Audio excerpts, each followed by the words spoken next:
Yo, and welcome back to the channel. So here we are in, is it Manga Bay? I don't think it is Manga Bay, but it's close to Manga Bay. Manga Bay is just literally in the distance, starts somewhere around about where that signpost is to the Palm Beach Hotel.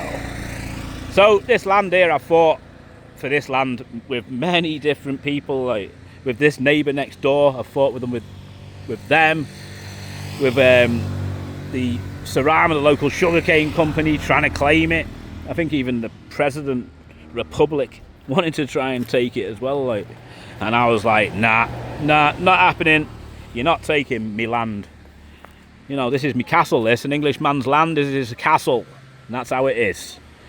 So it's a beautiful piece of land. We've got a nice little stream running along here, along the edge. It's perfect for a business, for like a big wood yard or something like that. That's what it's perfect for. As you can see, there's now a house at the back of my garden. It's not my house. Somebody bought the land off my business partner. Behind that tarp is my business partner's land. He wanted to sell it, so he sold it. He didn't ask me, didn't say, oh, I'm selling it. He just sold it, which was a bit wrong of him, but that's what he did. What can I say? So this guy here, he's like, I need a road. I was like, oh my God, I'll sell you a road then, if you want a road. So I've sold him 3.5 meters here, and I've split my land in half. So now we've got a nice little road to his house from the main road there, which is nice. And then 20 meters from the main road is where we are now, is this little plot on the right hand side. It's about 290 meters. I'm putting the fence back in after the sugarcane company took it out illegally. They shouldn't have touched me barrier, as far as I'm concerned. They took it out. I'm putting it back. It's going back in, as you can see. So maybe they'll come and try and take it out again. I don't know. But I'm going to sell this plot of land here. The chances of somebody actually taking all this land and like they did with the other plot of land across the way there. But that other plot of land is a little bit different. That does have better quality paperwork than this plot of land. But the chances of somebody coming along and taking this land now is getting slimmer and slimmer by the day. Every time somebody builds a breeze block house like this one here, which is probably 10 meters by 10 meters or something, every time somebody does that, it's just more problems for them to try and steal the land. Because that's pretty much what they got to do, is steal this land, because it's occupied by us. The people that are on the land, the houses that have the land, that's they occupy it, they bought it.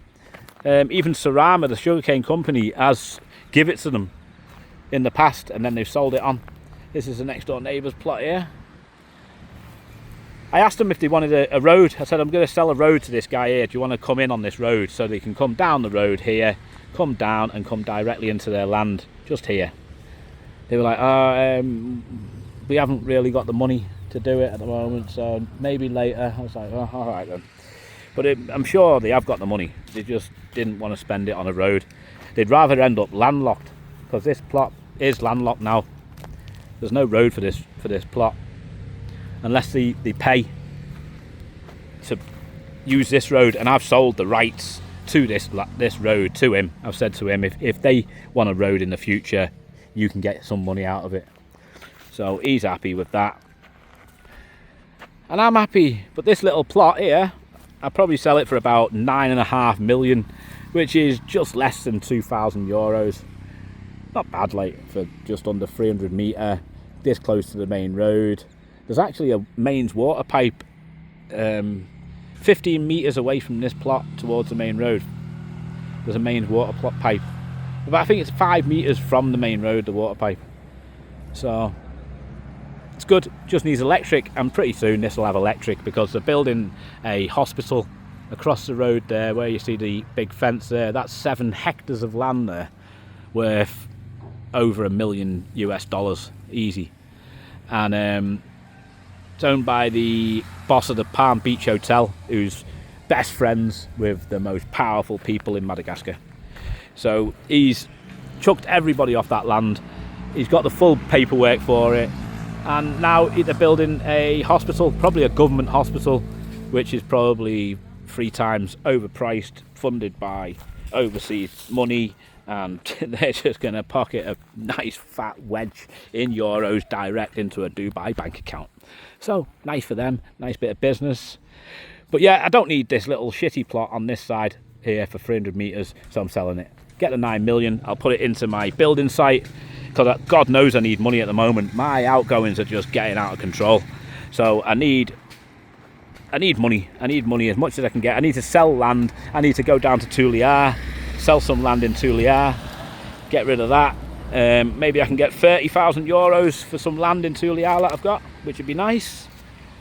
And then what else have I got? This plot here, another nearly 2,000 there, so that's 32. That'll all help towards getting my building finished. So as soon as I get that finished, I'm going to be really well set up, because I should be able to get at least 1,500 euro a month from 3 apartments, and have like the penthouse apartment for myself and my family on the top. So no accommodation, no rent to pay, no mortgage to pay, all owned outright, 1,500 euro in my pocket. It's not too bad. It's not too bad, and I can move on to the next project or do whatever I feel like, just relax a bit maybe.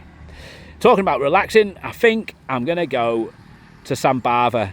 Now, the Samaru Festival, which is the music festival in Nosy Be, every year in the start of August. I think it's the 6th till the 10th this year. But they have quite a lot of musicians, famous singers and all that sort of stuff from around Madagascar, and normally they get a few from abroad. They were going to get a very famous woman from, I think it was Jamaica, I think she's from Jamaica, but she's cancelled, or maybe she wasn't even on the itinerary in the first place, and they just used her picture and said, yeah, she's coming, and then, oh, no, she's not coming, she's worth 30 million US dollar, and she's not really interested in Madagascar, to be honest with you. I don't think coming here. She's got a big following in Africa, but kind of pointless coming here, especially the fees that she'd be able to get for coming here. I think they've put the ticket price up because there's a couple of famous stars coming by, like €1 a ticket. So there's going to be like an extra 5,000 euros or 10,000 euros to split between them. It's not enough, is it, for a fee for a famous world global pop star? So there you go. But yeah, I think I'm going to go to Sambava on holiday, take the wife, take the kids, gonna have a little vacation, maybe go see Voyamar. I've never been up that area before, so it's gonna be nice. I'm gonna go there, check that place out. Now, I don't know whether I want to go to Samaru, to be honest with you, because there's not that many good headline acts anymore this year. Plus, it's dead late at night, like, it's like 12 o'clock before they even start playing some of these headliner acts, and I don't know whether I can be bothered with that. And then on top of that, there's a lot of thieves. There's going to be a lot of thieves, pickpockets, and I'm going to go there with a €1,000 camera phone and start making videos with my hand up in the air, surrounded by like pickpockets. I don't think that's a good plan, like, you know what I mean? It's just going to get snatched.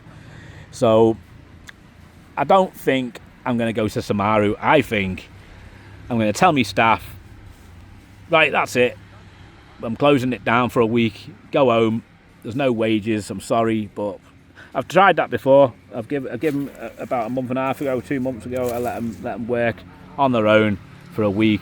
It went reasonably well, like, they did a bit of work, but they obviously don't work like when the boss is there watching them and stuff, So I think they're going to have a week off, and I'm going to go there for a week, check the place out, stay in a nice hotel maybe, go and see what's there, innit? Enjoy a few nice meals in local restaurants.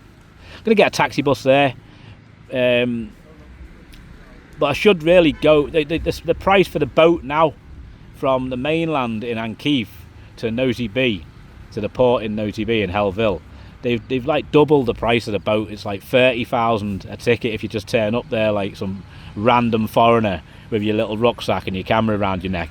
Hey, I need a boat. They're going to charge you 30,000 for the boat, which isn't the end of the earth. It's like €6, but it should be €3, So it's because of the Samaru festival, and And the other thing is getting to Samaru, I'm like 10 kilometres away, and it's cold of a night on a motorbike, and it's dangerous. Everybody's really drunk. There's going to be people that have accidents this year on Samaru week, and there's going to be deaths in accidents, motorbike accidents, car accidents.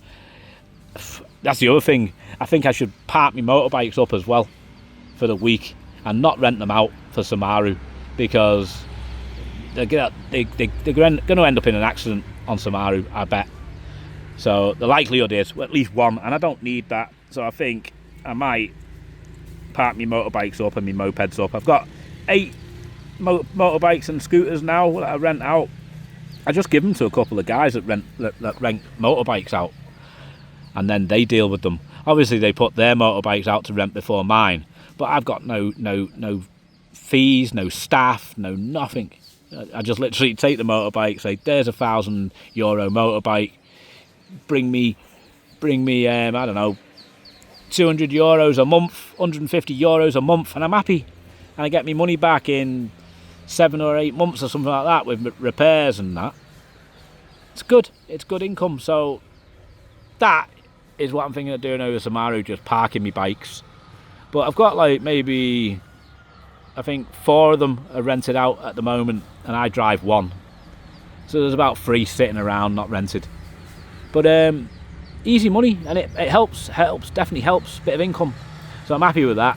Doesn't mean that anybody can just jump into the scooter rental business, because it's not that easy, you know. Obviously you need some contacts, or you need a location, or you need to be dedicated to it. And there's a lot of scooters in Nosy Be. There's a lot, so there's a lot of competition. Sometimes my motorbikes get rented more than my scooters, because there's not so many motorbikes compared to scooters. Every place has got like 10 scooters and 2 motorbikes, or 1 motorbike, or no motorbikes. But it's never 1 for 1. Anybody's been to Sambava or Voyamar, recommend any places I should go? I think there's a national park that my wife wants to go to. Any hotels that you recommend? Leave them in the comments. Don't forget to give us a like. Obviously it helps me channel if you give a like. It helps put the video out to other people. YouTube start putting it out more to other people, because I don't think everybody gets to view my YouTube video, you know. There's obviously thousands of videos out there competing with it. But I'd like to try and build the channel, if I can, to 10,000 subscribers. It's gone over 6,000 now, so thanks to everybody who subscribes. There's probably, I bet you there's like 60%, 70% that aren't subscribed that watch the videos. So that'd be nice. Give us a like, give us a sub, and I'll see ya in the next one.